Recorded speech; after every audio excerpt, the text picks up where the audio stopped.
Ayan mga ka-farmers, yung bahay ng mga nagtatanim dito.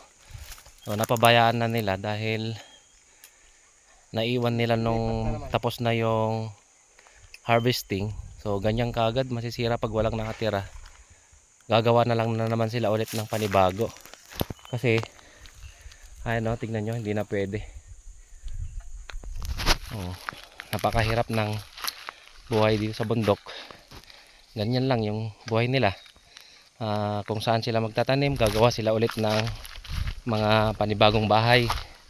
Kasi yung taniman ng luya pala is palipat-lipat, hindi siya pwedeng taniman ng paulit-ulit kasi nga hindi sila gumagamit ng fertilizer. Kailangan yung bagong linis lang na taniman para malusog yung lupa.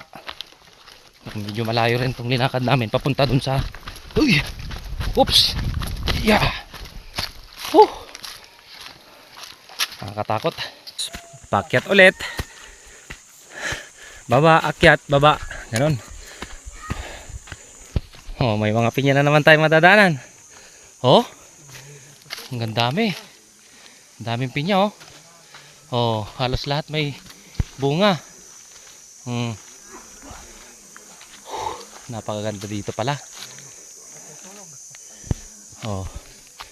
Ayan yung tataniman nila ng luya ngayon. Ang luwag.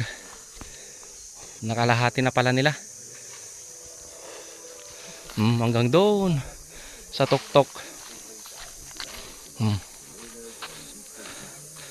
Napakataas ng tataniman hanggang doon pa. Ang dami. Uy! Matampay udto pare. Pare. Napakalayo pala ng area mo. Ano to? Layaya Laya. pare. Ay, grabing pagod. Ang hirap, ang layo ng dinanan namin. Tapos sobra pang init. Tingnan nyo, dito yung mga kasama natin.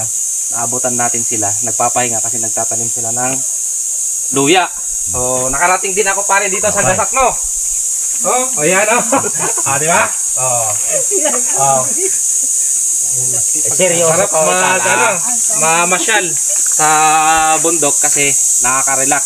Napapasyalan mo yung mga taniman nila. Ang katanggal stress.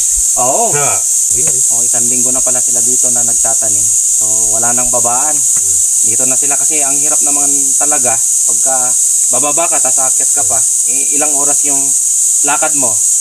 2 o 3 oras punta dito. So magpahinga ka na lang. Dito ka na matulog. May mga kubo naman sila dito na natutulugan. Matami yan pare Pare, regalo ba kung pare ti? Sa pagkakataon. Katampa na makuring. Ang man habaw. Biruin mo yato. Makuka hagasat, mamasyal. Main kay regalo. Main ko papenggan habaw. Doha barak. Knock knock. Kasirti ko naman. Maingkris habaw. Kumare. Pero basta ka ng habaw mamaya. Kung kukuhanin ko to. Tay kumuya boy talaga habaw. Kung kuno yato? Ayate, putay. Akin na daw talaga to. So, abangan nyo na lang yung mga susunod nating video. Magtatanim tayo ng luya.